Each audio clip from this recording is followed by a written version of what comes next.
Sir, યુવાનો તો જાણીએ છીએ આપણે કે મોબાઈલનો ઉપયોગ કરે છે, ઇયરફોનનો ઉપયોગ કરે છે, અને હું પણ એમ કાનમાં સંગીત સાંભળું તો જરા જોરથી અવાજમાં સંગીતની ઓર મજા આવે છે.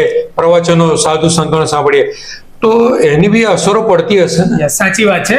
યુઝ્યુઅલી કોરોના પછી બધાનો જ મોબાઈલનો ઉપયોગ વધી ગયો છે. જી સર. હા. અને ઇન્ટરનેટ ફ્રી છે, પણ હા. આપણા રિસોર્સિસ બહુ લિમિટેડ છે, ભગવાને જે આપેલા છે.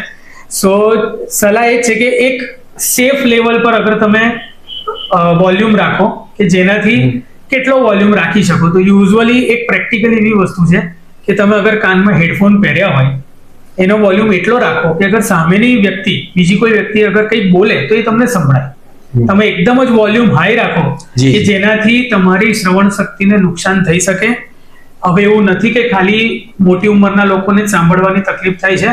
અમારી ઉંમર, અમારાથી નાની ઉંમરવાળા પેશન્ટ્સ પણ આવતા હોય છે કે જેમાં એમને કાનમાં સીટી વાગવાનો અવાજ ચાલુ થઈ જાય, જેને ટીનીટસ કહેવાય, કે જે બહુ અઘરી બીમારી છે કેમ કે એનો કોઈ પ્રોપર ઉપાય નથી. સો એના માટે ખાસ ધ્યાન રાખવું જોઈએ કે મોબાઈલનો ઉપયોગ કરી શકાય, પણ એક લિમિટેડ ટાઈમ અને એક લિમિટેડ લેવલ નોઇઝનું હોય એ પ્રમાણે કરવું જોઈએ.